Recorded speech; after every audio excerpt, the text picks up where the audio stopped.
Did you know the small choices you make every morning could quietly steal 10 years from your healthy life? You wake up, sit in the same chair, drink the same cup of coffee, and slowly, without warning, life begins to feel smaller, quieter, emptier.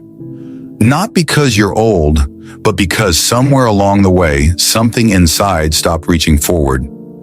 In this video, I'll uncover 9 hidden mistakes that quietly destroy your later years, and how to reverse them with small, simple shifts you can start today. These aren't big changes, but they could protect your joy, dignity, and even extend your independence for years to come. Don't wait until it's too late. Your body, your mind, and your spirit need your attention now. Before we begin, tell me where you're watching from and what time is it right now. Leave a comment below, I'd love to know. And if this message speaks to you, just type hope in the comments. If you find this helpful, hit subscribe to catch more simple, powerful health tips just like this. Now let's start with the first silent mistake and why it might already be happening in your own living room. Mistake number 1 might surprise you, believing that your passion disappears with age. It's something I hear often from older folks. I'm too old for that now. Whether it's painting, gardening, playing music, or writing stories, somewhere along the way, we quietly put these things down and never pick them back up. Not because we stopped loving them, but because life got busy and eventually we convinced ourselves that those parts no longer belong to us. But here's the truth. Passion doesn't die because you turn 70. It fades when you stop feeding it. I met Mr. Harold, a retired postman in Ohio, who used to play the guitar every evening when he was younger. Then life happened. His wife passed. His kids moved away. For 15 years, the guitar sat untouched in the corner of his living room. One day, his granddaughter asked Grandpa, "What made you happy when you were my age?" That question woke something up. He picked up the guitar again. At first, his fingers were stiff. The sound was off, but the smile on his face, that was real. According to the Mayo Clinic, older adults who regularly learn new things or engage in creative hobbies show a 30% lower risk of memory decline. So no, it's not too late. In fact, now is the perfect time. At this stage in life, passion doesn't have to be big or perfect. It just has to be yours. Maybe it's writing postcards, baking old recipes, sketching flowers in the garden, or learning to dance again slowly in the kitchen with music from your youth. These things aren't silly. They're medicine for the soul. So today I invite you to try one thing you used to love, not to be good at it, just to feel like yourself again. And if something comes to mind, a hobby, a memory, a dream, share it in the comments. Or simply type hope if you're ready to bring a little joy back. Because the real mistake isn't growing old, it's forgetting you're still alive.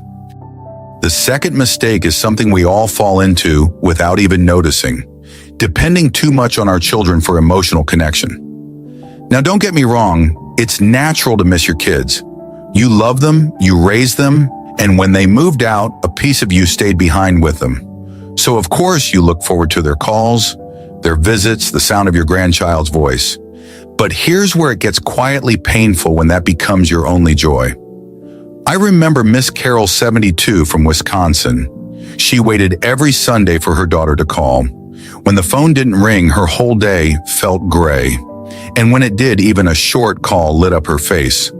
But over time, those calls became fewer, the visits more rushed.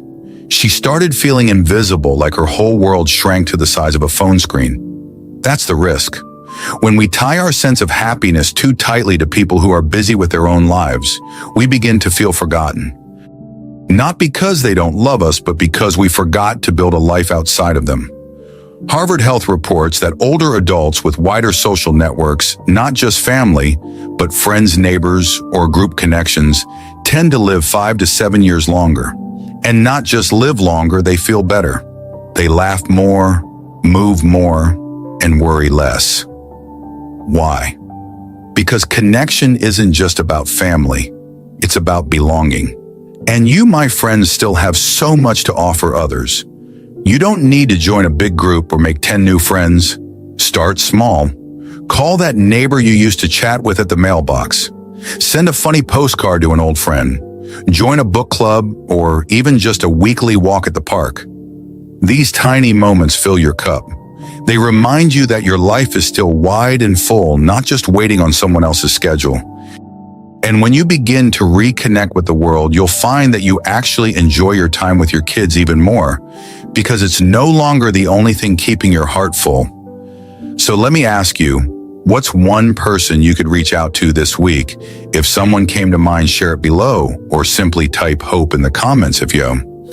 In the next part, we'll talk about a habit that starts in your body, but affects your mind more than you realize.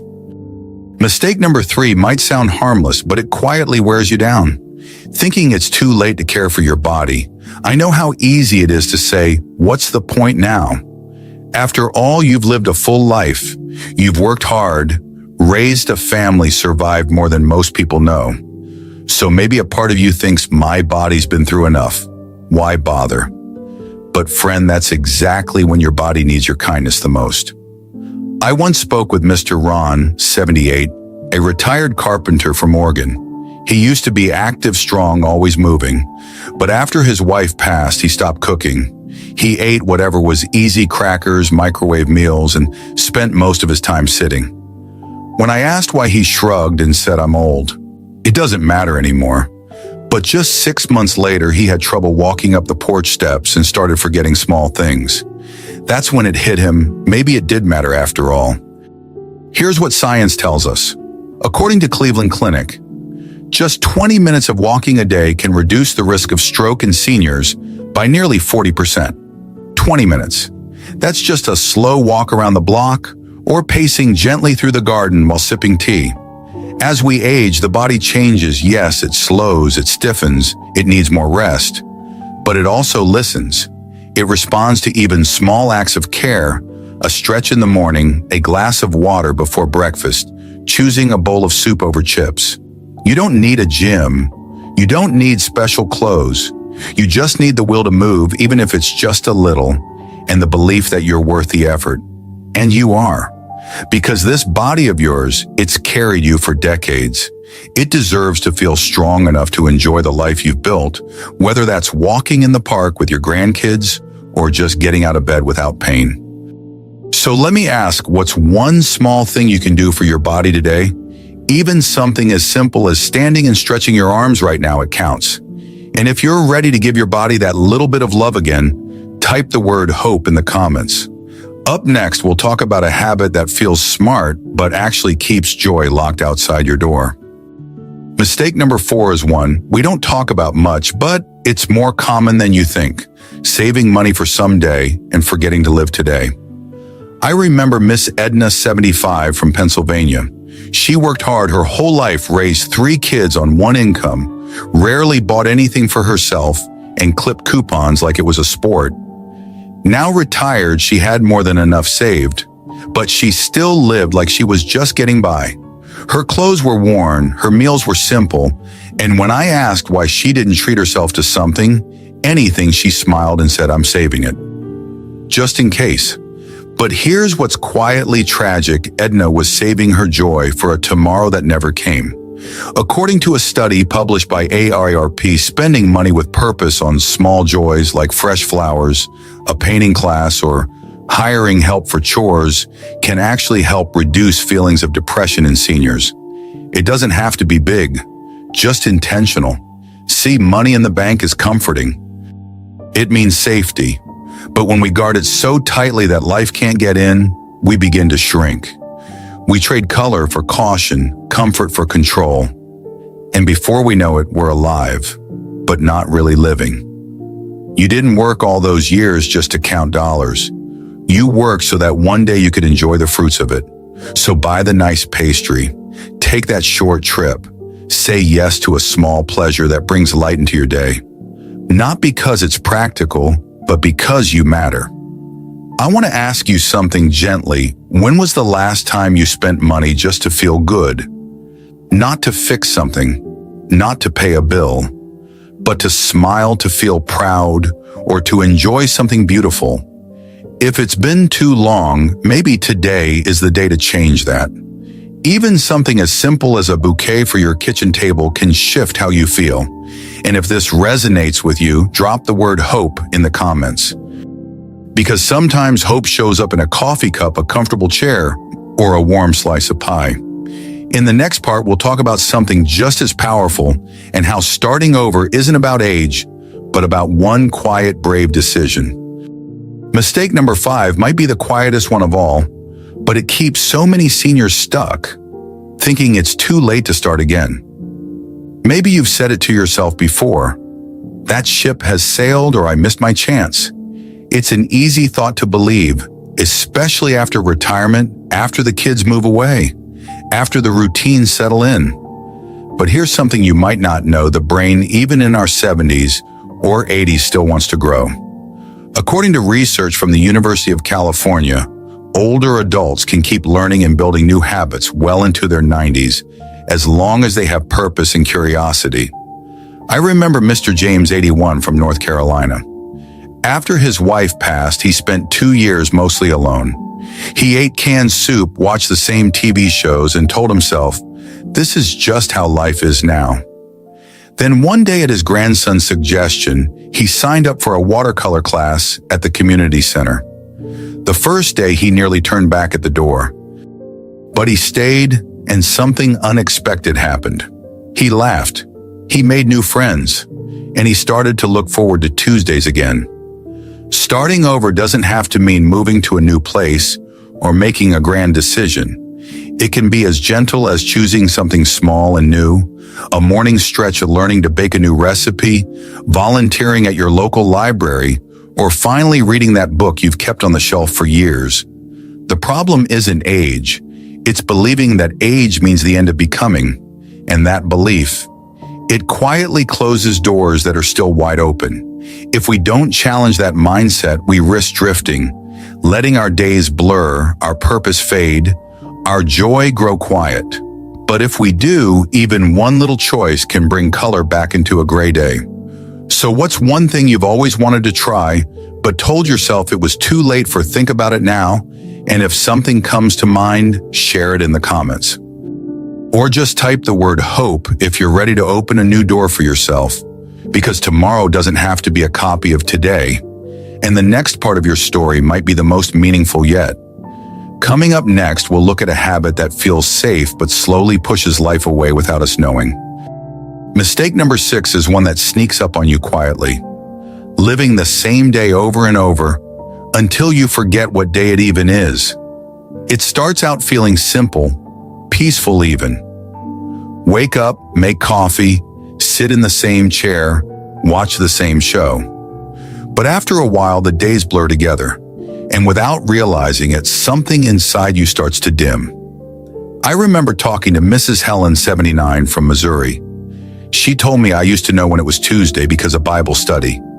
Now I only know it's Sunday when the church bells ring down the road. She wasn't sad. She wasn't sick. But her world had quietly shrunk, and that's what made her feel like she was slowly disappearing. Here's the thing: according to research from Johns Hopkins, a lack of novelty in our daily life can lead to faster memory loss and disorientation in older adults. When our brain stops encountering new experiences, it gets lazy.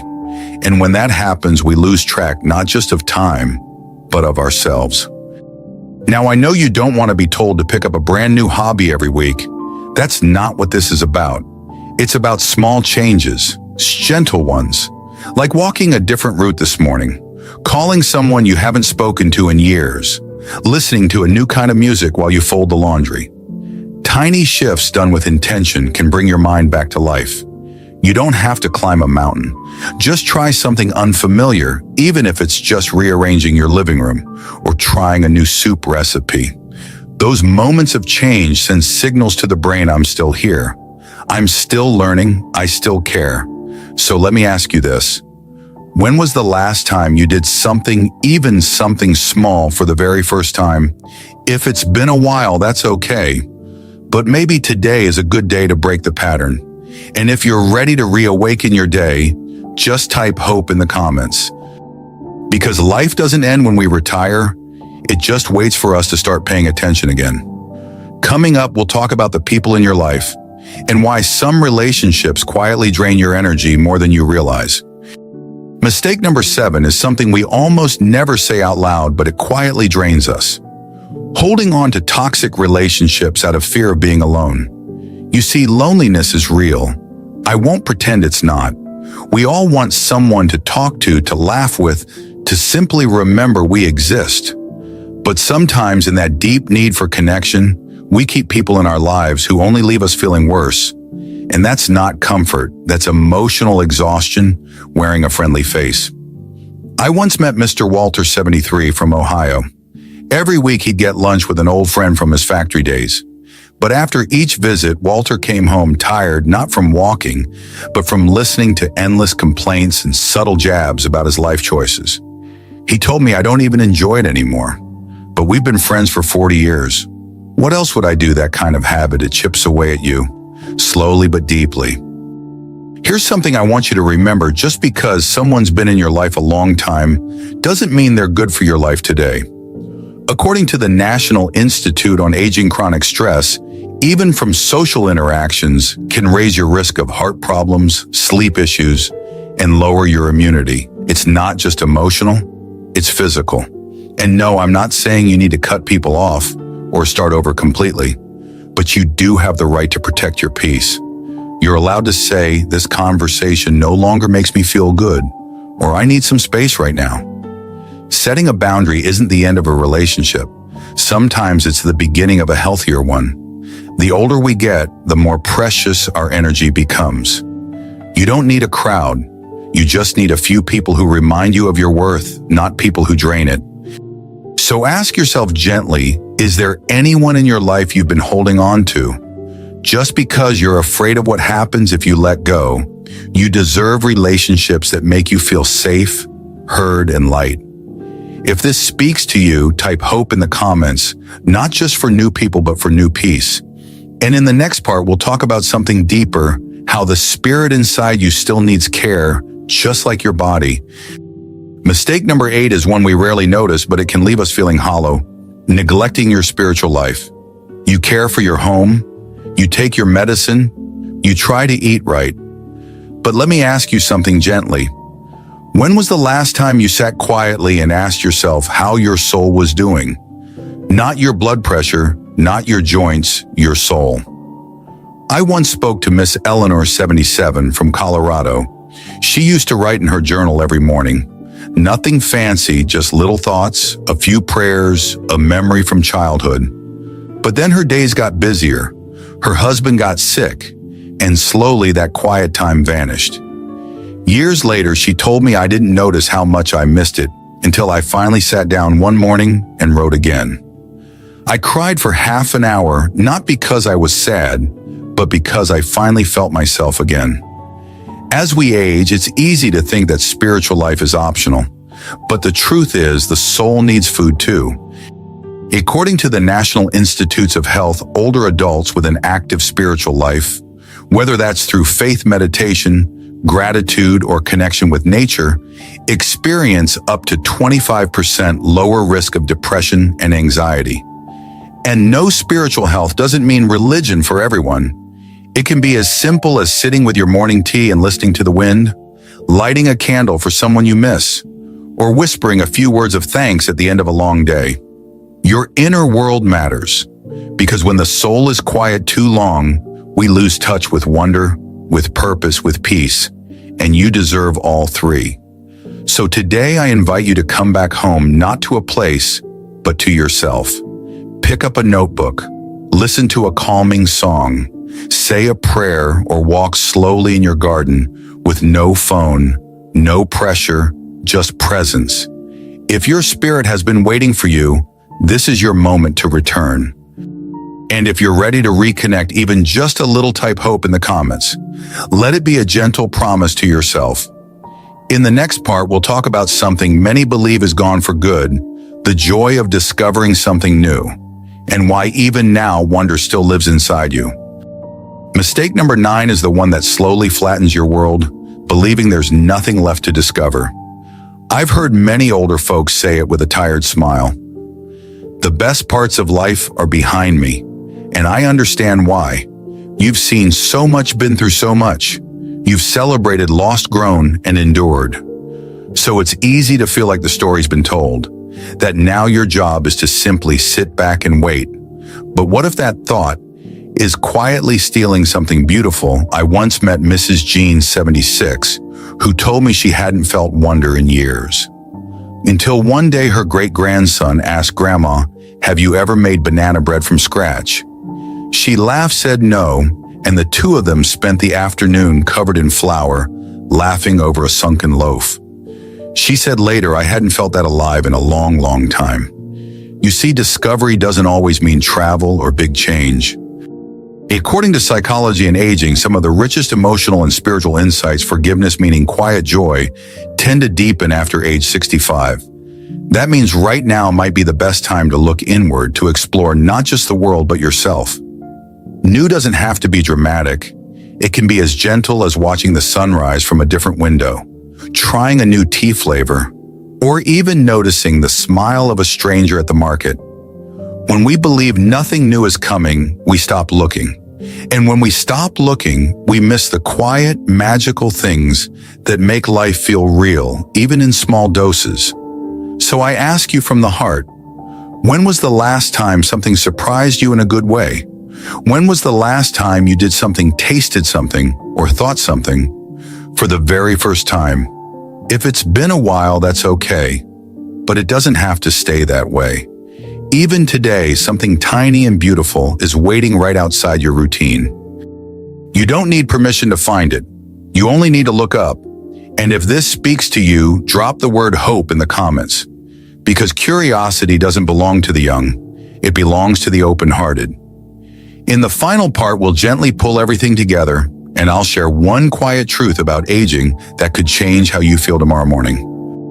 Before we say goodbye today, I just want to remind you of one simple truth we've talked about. It's never too late to care for yourself, your body, your heart, or your spirit.